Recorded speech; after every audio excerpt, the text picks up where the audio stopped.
ओम नमो नारायण।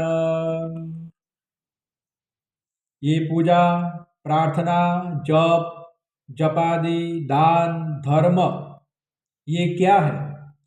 हमारे भाग्य के दुख, दर्द, दौर्मनस्य दुर्भाग्य को दूर करने के लिए ये उपचार है। तो ऐसा नहीं कि हमारा भाग्य जो है वो ही रहेगा, नहीं। हमारे भाग्य में जो लिखा है वो ही मिलेगा, ऐसा भी नहीं। हमारे भाग्य में जो लिखा था वही हुआ, ऐसा भी नहीं। आप हम सब हमारा भाग्य बदल सकते हैं।